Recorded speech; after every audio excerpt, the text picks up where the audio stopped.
मुनिराजों को जो आहार देते हैं तो उद्दिष्ट आहार का त्याग होना चाहिए।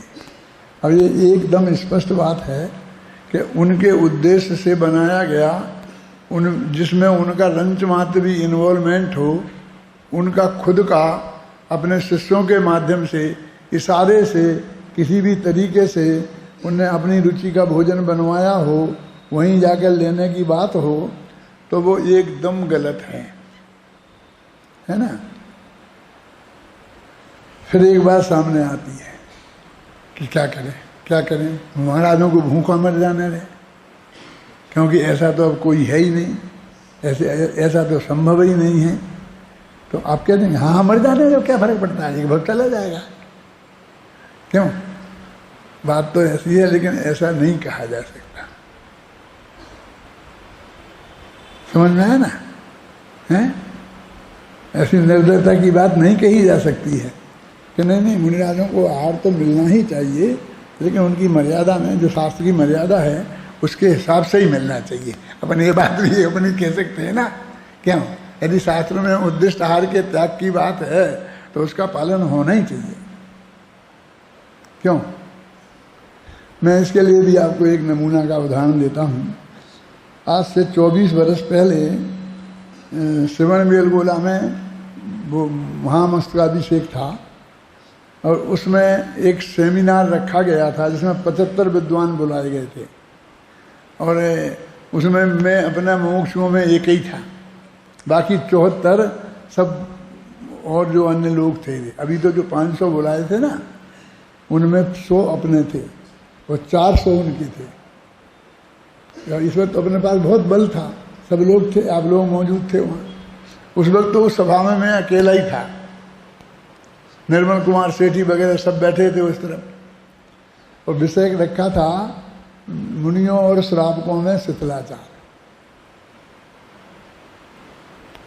और इस जो सब्जेक्ट रखा था, इस सत्र का अध्यक्ष मुझे बनाया था।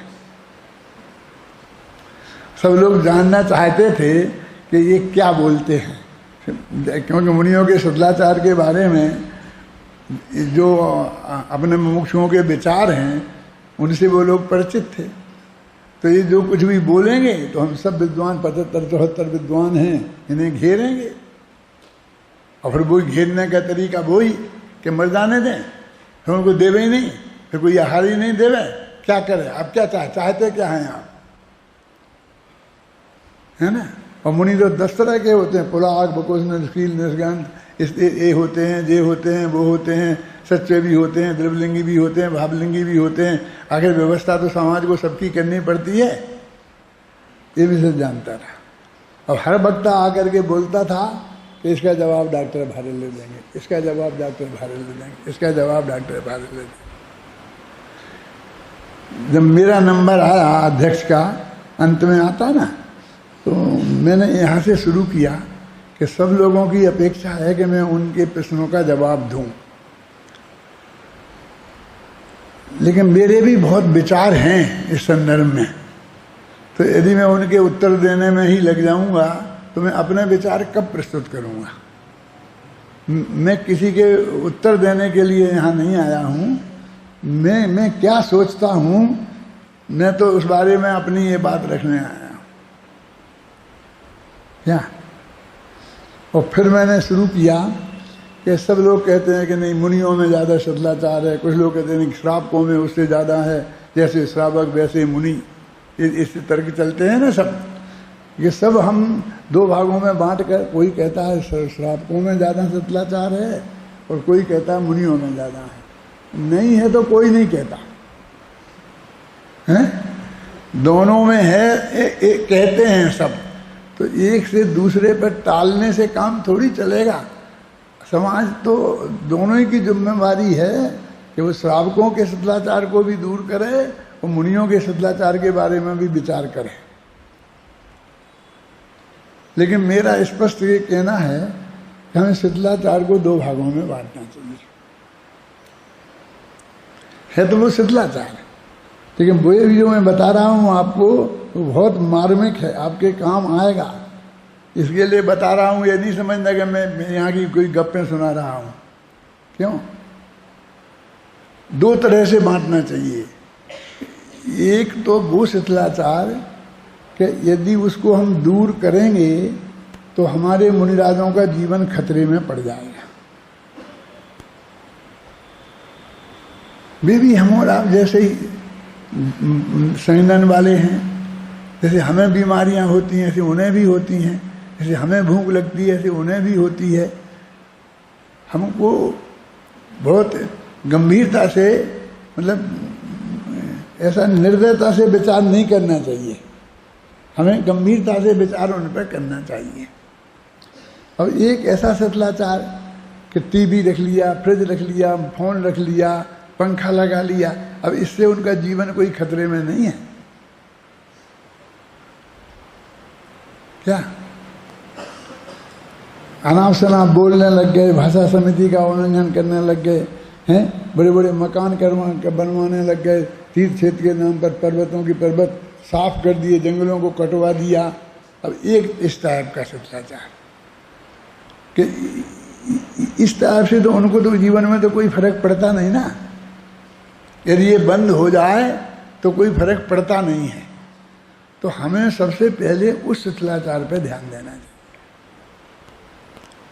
इसमें तो आप कह देंगे कि यदि भोजन नहीं मिलेगा तो बेचारे मुनिराज का देहांत हो जाएगा, इसलिए थोड़ी शिथिलता बरत लो। तो मैं नहीं कहता हूं कि बरत लो, इस पर बाद में विचार करें हैं, और बराबर दयापूर्वक विचार करें, मानवता के आधार पर। ऐसा नहीं क्रूरता से विचार नहीं करेंगे, मरो तो मर जाए, हमें क्या लेना देना, ऐसा नहीं क्या। तो लोगों ने तालियां बजाई क्योंकि ये बात तो उनको सही है ना। मैंने कोई दाव पेंच तो नहीं खेला ना, ये फैक्ट है ना। और सबसे ज्यादा तकलीफ तो समाज में उस शिथिलाचार से है। ये जो सब हो रहा है, तकलीफ तो उससे है कि उनकी वाणी की मर्यादा नहीं है, ये नहीं है, तो इनमें सब में इन्वॉल्वमेंट है, पेड़ कटवा रहे हैं, ये कर रहे हैं, बगीचे बन रहा है, नए नए मंदिर बन रहे हैं, ये हो रहा है, ये हो रहा है, लाखों रुपये इकट्ठे हो रहे हैं, ये हो रहा है, वो हो रहा है। और इसके लिए अपन को विद्वानों की एक कमेटी बनाना चाहिए। इसको दूर कैसे करें, ये प्रश्न था ना। और वो विद्वान लोग बैठकर आपस में इस तरह की कुछ बातें बनाएं कि हमें किस शिथिलाचार के बारे में अभी विचार करना है, और उसमें जिससे उनके जीवन को खतरा होता है वो सब बातें छोड़ दें। अभी वो दूसरे नंबर पर द्वारा जब विचार करेंगे तब के लिए रखें। और इसमें अभी जो ये शिथिलाचार है, ये बसों वाला, टीवी वाला, फ्रिज वाला, मोबाइल वाला, इस पे हम विचार करें, इस पे हम नियम बनाएं, और बनाकर सब मुनिराजों के पास, जो बड़े बड़े आचार्य हैं, उनके पास जाएं कि हम लोगों ने ये ऐसा सोचा है कि ये शिथिलाचार बंद होना चाहिए। यदि आपकी आज्ञा हो और आप लोग आदेश निकालें तो ये हो सकता। हम तो आदेश निकालने वाले कौन होते हैं, हम तो निवेदन करने वाले हैं, तो हम आपसे निवेदन करते हैं। हमने कहा देखा सब लोग, भाई तो बहुत अच्छी बात है। मैं कहा देखा, हमने जो समझा फंसा करके इनको बहुत वो कर देंगे, ये तो हीरो बन गए, कहने एक रास्ता बता दिया। आप समझ आए ना।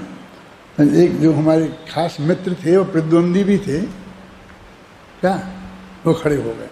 मैं नाम बता सकता हूँ, ये नीरज जी थे ना, नीरज जानते हो, नीरज जैन। अभी स्वर्गवास हो गया उनका, तो वे खड़े हो गए। आप रहेंगे उस कमेटी में, जो वो कमेटी बनाएंगे ना, वे जानते कि ये नहीं रहेंगे, क्योंकि ये मुनिराजों के पास जाकर के उनसे निवेदन करने के पक्ष में नहीं रहते हैं।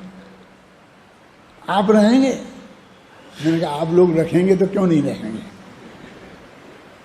हैं? आप लोग रखेंगे तो हम क्यों नहीं रहेंगे। लेकिन एक बात मैं आपको कहता हूं कि आप लोगों को मुझे नहीं रखना चाहिए। क्यों नहीं रखना चाहिए कि हम तो जाते हैं तो हमें देखते ही महाराजों को गुस्सा आता है। वे शांत चित्त से अपनी बात सुनेंगे तो ही मानेंगे ना। तो मुझे आगे करके तुम क्या करोगे, उससे काम नहीं बनेगा। यदि सचमुच काम बनाना है तो मीटिंग में मैं रहूंगा, जो अपन बनाएंगे नियम उनमें मैं रहूंगा, लेकिन मुझे साथ में ले जाने की आप मत सोचो, लेकिन आप कहोगे तो मैं चलूंगा। क्या एकदम बाजी पलट गई। होना जाना तो कुछ था ही नहीं, किसी को कुछ करना तो था ही नहीं, वो तो सिर्फ मुझे फंसाने के लिए सब्जेक्ट रखा था। यानी अपनी बात पर 100% कायम रहकर, समझे ना, और अत्यंत चतुराई से समझ लो उस बात को प्रस्तुत किया जा सकता है, ये आप सब में आनी चाहिए,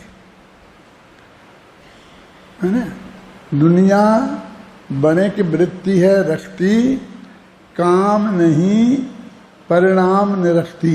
ये पंक्तियां पढ़ी कभी आप? मेरे मुख से तो सुनी होंगी, मैथिली शरण गुप्त की हैं। वो लिखते हैं कि सारी दुनिया बनिया है, बनियों जैसी है। वे खुद बनिया थे, मैं भी बनिया हूं। जो हर जगह काम बनाए वो बनिया, बिगाड़े वो बनिया नहीं है, वो तो बिगाड़ू है। तो ये सारी दुनिया बने व्यापारिक वृद्धि रखती है, क्या काम नहीं परिणाम रखती। वो तुमने क्या किया, तुम्हें काम करते देखना नहीं चाहती है, परिणाम देखती है कि उसका क्या फल आया। अब आज हमने 50 साल से काम किया, तो हमारे काम को किसने देखा? बहुत जो साहित्य लिखने का काम होता है वो तो बिल्कुल एकांत में अपने घर में ही बैठ के अथवा ऑफिस में बैठ के होता है ना, इसे कौन देखता है? हैं? काम नहीं देखती है तुमने कितना काम किया कितना नहीं किया, लेकिन फल क्या आया उसे देखती है, उसका कोई रिजल्ट क्या आया है वो ये देखती है। तुम गए थे कहीं, पाठशाला चला रहे थे, प्रवचन कर रहे थे पर्यूषण में, और फिर समाचार आया कि पूरे 10 दिन शांति से कट गए और अच्छी धर्म प्रभावना हुई, तो हम समझते हैं कि तुम्हें कोई क्षमता है। और फिर ये झगड़ा हुआ, मैंने ये कह दिया, मुँह तोड़ जवाब दिया उनको, मैंने ये कर दिया, फिर मैंने मुँह तोड़ जवाब दिया तो उनने मुझे चांटे जड़ दिए, तो मैंने बहिष्कार करके और भाग के आ गया बीच में शिविर छोड़ के। क्यों? तो तेरी पहलवानी हमें नहीं सुननी है, तू कितना वीर है हमें नहीं जानना है, समझे? तुम्हें तुम्हारी ऐसी वीरता हमें नहीं देखनी है, है? लेकिन अपनी बात सत्य कह करके भी, शांति से जितने भी कम ज़्यादा कह करके आप निरापद आ जाएं, बस यही सबसे बड़ी उपलब्धि है। हमने सोनगढ़ में प्रवचनकार प्रेक्षण शिविर लगाए थे पूज्य गुरुदेव श्री की आज्ञा से, पूज्य गुरुदेव की उपस्थिति में। गुरुदेव श्री बैठते थे और हम वो क्लास लेते थे प्रवचनकारों को कैसे प्रवचन करना। मैं और पाटनी जी दोनों जने लेते थे। पाटनी जी नेमीचंद जी पाटनी, धर्म के 10 लक्षण किताब निकल गई थी, तो पर्यूषण में कैसे प्रवचन करना वो भी ट्रेनिंग दी थी हमने। तो हम यही बात कहते थे कि गांव-गांव में जाके झगड़े होते थे। 10-15 तो विद्वान जाते थे, अब वो हर गांव में 15 में से 10 गांव में झगड़ा होते आता था, कुट पिट के आते थे, ऐसा होता था।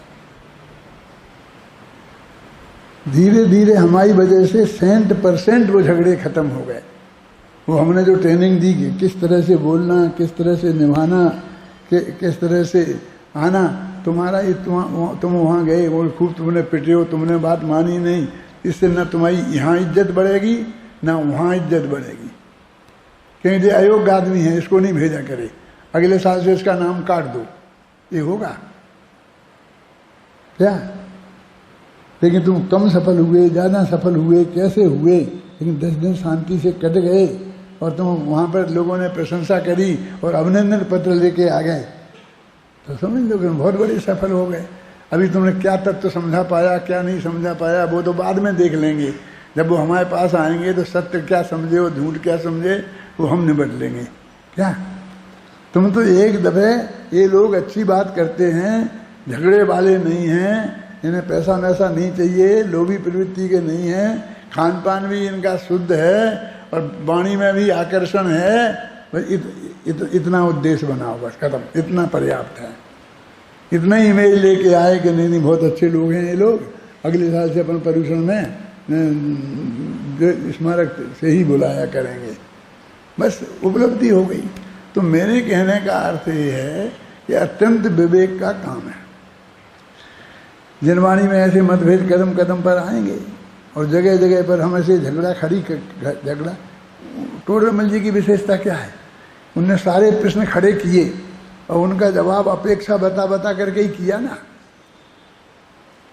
है? अपेक्षा बता के किया ना। और अंत में कहता कि तुम भी फिर भी नहीं मानोगे हमारी बात, फिर भी नहीं मानोगे तो हमें निकाल देंगे, तुम्हें विद्यालय से निकाल देंगे, हम सम्मेलन में से निकाल देंगे। तुम समझते क्या हो? नहीं, एक है नहीं मानेंगे तो हम समझ लेंगे इसकी होनहारी ऐसी है, कड़ू कोड़ी को अमृतपान कराएं और वो ना करे, क्यों? और आता ना क्या, आँख खोलते ही चिंतामणि रत्न के दर्शन हों और वो ना देखे तो इसकी होनहारी खोटी है, ऐसा विचार करके संतोष धारण करेंगे। दुख अर्जुन कितना ही बड़ा हो, मोक्ष ही क्यों नहीं गया हो, लेकिन उस वक्त तो उसने गलती की थी। हमारे चित्त में बहुत गहराई से ये समझने की और कहने की हिम्मत होनी चाहिए है? कि उनके हाथ में था जयद्रथ को मार देना, कि सूर्य अस्त नहीं होगा शाम होगा उसके पहले मार दूंगा। वो छिप गया था, वो नहीं आया आपके सामने, तो आप कैसे मार दोगे? और फिर आपने दाव पे लगा दिया अपनी जिंदगी कि हम जल के मर जाएंगे। इससे बढ़िया उन सामने वाले को और क्या मिलेगा? अब गुस्से में कह तो दिया, गुस्से में कह तो दिया, अब क्या करना चाहिए? है? यदि वो नहीं मार पाता जयद्रथ को तो फिर क्या करना चाहिए था उसको? सब कहेंगे जल के मर जाना चाहिए था, प्रतिज्ञा का पालन तो करना ही चाहिए था। एक आदमी है ऐसा कह सकता है कि नहीं नहीं, प्रतिज्ञा जितने जल्दी टूट सके तोड़ देना चाहिए। प्रतिज्ञा तोड़ देना चाहिए? तुम अपने टोडरमल जी से तो पूछो। लेते वक्त बहुत सावधानी से लेना चाहिए, लेकिन ली हुई प्रतिज्ञा तोड़ना नहीं चाहिए। वो तो ये कहते होंगे, हमें पता है, बड़ी खबर से, लेकिन हम कहते हैं छोड़ देना चाहिए। कसाय में ली गई प्रतिज्ञा कसाय खत्म होते ही छूट जाती है। वो तो गुस्से में ली गई प्रतिज्ञा थी, और वो जल के मर सकते थे, चरम शरीरी थे, उसी भव से मोक्ष जाने वाले थे। अग्नि की वेल पहना दिए थे ना गहने, तो ये जल के कहाँ मरे? क्यों? जल के मर ही नहीं सकते थे। जो मोक्ष जाने वाले जीव हैं वो जल के मर ही नहीं सकते हैं। तो असंभव की प्रतिज्ञा ले ली तो वो तो टूटनी ही है। तो गलती तो लेने में है, तोड़ने में गलती नहीं है। हम लेने की जितनी भी करें तो करें आलोचना। तो मेरे विवेक से हमको सब काम करना चाहिए। देखिए अभी क्या अपनी बात चल रही थी, आत्मध्याता श्रवण वह इंद्रिय विषय जो परहर है, यही है, ये नहीं है ना। स्वभाव स्थित अविरुद्ध मनो है मोह महल का क्षय करे। कहाँ है ये? तो एक क्षण, हाँ जयसेन की टीका की बात कर रहा था मैं आपसे कि दर्शन यहाँ प्रश्न क्या, टीका का अनुसरण करते हुए साकार और अनाकार उपयोग के साथ साथ साकार का अर्थ श्रावक और अनगार का अर्थ श्रवण भी करते हैं। यानी वो भले ही कुछ भी बात कहें तो वहाँ ऐसा घटित करने की कोशिश नहीं करना चाहिए कि ये तो मुनियों की बात है, मुनि तो सम्यक दृष्टि ही होते हैं। ख्याल में आए ना? इसलिए दर्शन मोह के नाश की बात का सवाल कहाँ होता है, चारित्र मोह के नाश की बात करो, ऐसा नहीं है।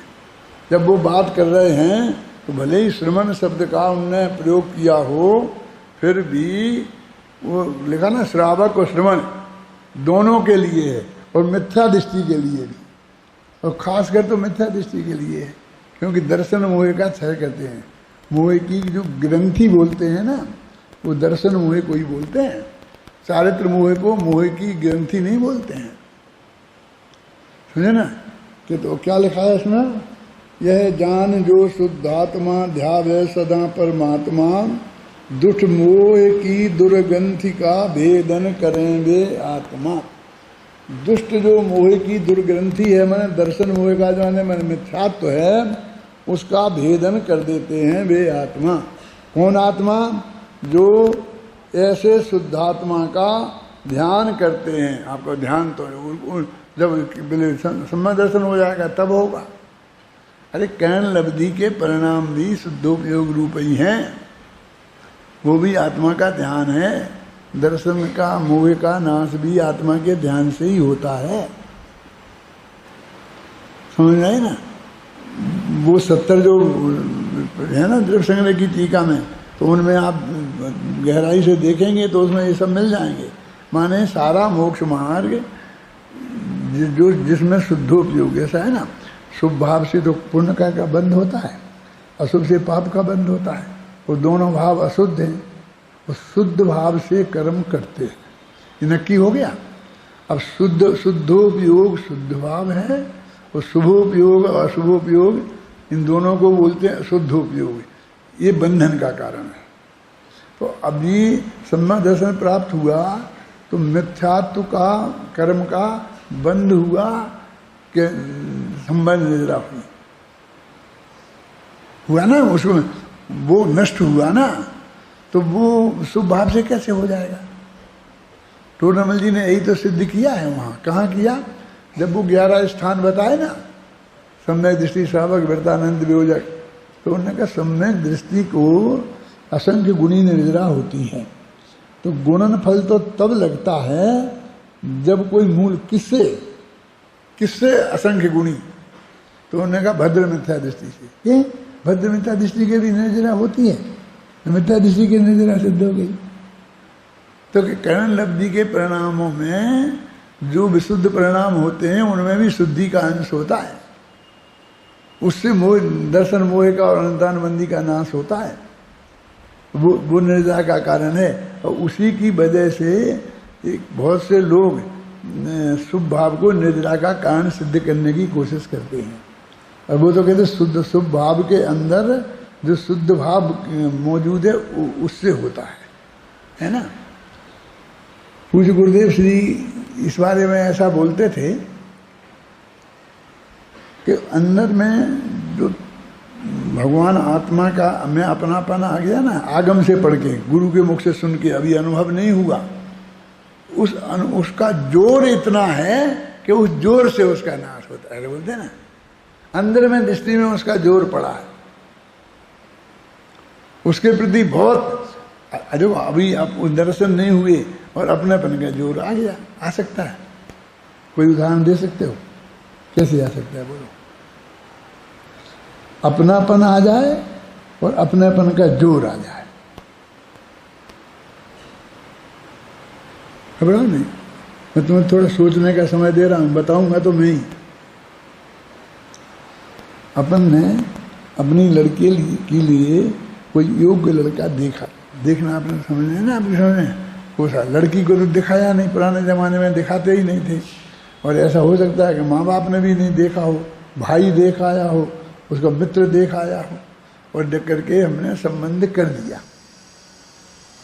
अभी हमने उसके दर्शन नहीं किए हैं जमाई राजा के, लेकिन उसमें अपनापन आ गया ना, और अपनेपन का जोर आ गया कि नहीं, कोई एक्सीडेंट हो, कुछ एक्सीडेंट में वो घायल हो अथवा वो किसी को घायल कर दे, हैं, तो दोनों स्थितियों में आप किस तरह दौड़ेंगे? क्यों? क्या के लिए? अपना तो है, ऐसा पर मालूम पड़ता है, ऐसे एक्सीडेंट होते थे, आप क्या करते हो? आप तो हिलते तक नहीं हो। क्यों? तो उसमें कुछ अपनापन आया क्या? नहीं, अभी देखा नहीं है। देखने के पहले अपनापन आता है और अपनेपन का जोर आता है ना, ठीक है। तो ऐसे भगवान आत्मा देखा नहीं है, आगम में देखा है, गुरु के मुख से सुना है, शास्त्र में पढ़ के सुना है ना। कल मेरे पास कुछ लड़के आए थे कि नहीं वो तो गुरु, ज्ञानी गुरु ही होना चाहिए, शास्त्र क्या, तो शास्त्र बेकार हो जाए। देश में लब्धि दोष में कहा है उससे, प्रवचन सार में तो नित्यबोधक कहा है उसको। ये कल्पना करो कि 300 साल बीच में ऐसे निकले तभी कि नग्न दिगंबर मुनिराज नहीं थे, ये सब भट्टारक के रूप में तब्दील हो गए थे ही नहीं। फिर शांति सागर जी सबसे पहले हुए। कैसे हुए? क्योंकि नग्न दिगंबर मुनिराज को नग्न दिगंबर मुनिराज से ही दीक्षा लेनी चाहिए। अभी तो बिल्कुल सीधी सच्ची बात है ना, इसमें कोई झगड़ा थोड़ी है ना। सम्मा दर्शन तो जैसे होगा निबटते रहेंगे अपन, लेकिन वो दीक्षा लेंगे तो भी तो कहेंगे तुमने किससे दीक्षा ली, बोलो कौन से सागर से ली हैं? लेते ना, मानते, ये तो मानते ही हैं कि मुनि बनना है तो किसी मुनिराज से दीक्षा लो, आचार्य से दीक्षा लो, है ना। लेकिन उसमें भी रास्ता रखा ना कि अपन भगवान के सामने भी जाके ले सकते हैं, अपने यहाँ मंदिर में जाकर के भी उसके सामने भी नग्न दिगंबर दीक्षा ले सकते हैं। काय को रखा? फिर सब मुनिराज कहते हैं हम नहीं मानते, वो तो मुनिराज नहीं होए तो ले सकता है। हम बैठे हैं ना, इतने मुनिराज तो बैठे हैं ना। अब इस बातों में क्या फायदा, तुम बैठे हो कि नहीं बैठे हो, कैसे हो, कौन है। अब उसने जो समझ में आया उचित है, शास्त्र के विरुद्ध नहीं है, वो मूर्ति के सामने ले सकता है, समझ गए ना। तो ऐसा ही कोई मिथ्या दृष्टि हमें दृष्टि नहीं हो तो एक भाव ऐसे ही खोदोगे आप, आपको स्वीकार है ये है? और फिर ज्ञानी भी चाहिए, और सर्टिफाइड ज्ञानी चाहिए। क्यों? ऐसा नहीं है कि तुम निर्णय करोगे कि कोई ये करेगा। वो सर्टिफाई करने वाला भी ज्ञानी है कि नहीं है, पहले उसका नक्की करना पड़ेगा। किसका सर्टिफिकेट चलेगा? सर्टिफिकेट किसका चलेगा? और तुम निर्णय करोगे कि ये ज्ञानी है, इसका उपदेश होगा तब होगा, नहीं तो नहीं होगा। तो मोक्ष मार्ग बंद, मैंने 6वां 7वां गुणस्थान तक जाते हैं, वो बात खत्म हो गई ना। तो हमें सारे विवेक से निर्णय करना चाहिए, लेकिन वो राजमार्ग वो ही है। जैसे कि मुनिराज से ही दीक्षा, आचार्य से दीक्षा लेना चाहिए मुनिराज को, वो राजमार्ग है। ऐसे ही ज्ञानी धर्मात्मा से ही देशना लब्धि होती है, ये राजमार्ग है। और हर राजमार्ग में अपवाद होते हैं, नहीं तो मोक्ष मार्ग का लोप का प्रसंग आएगा। जो लड़के मेरे पास आए थे, मैं तो उनकी शक्ल भी भूल गया। अभी मैं नहीं बता सकता हूँ कि ये आया था, इसने पूछा था, क्योंकि वो बात मेरे दिमाग में रही, इसलिए मैंने आपको बात बताई। समय हो गया है, अब कल चलाएंगे।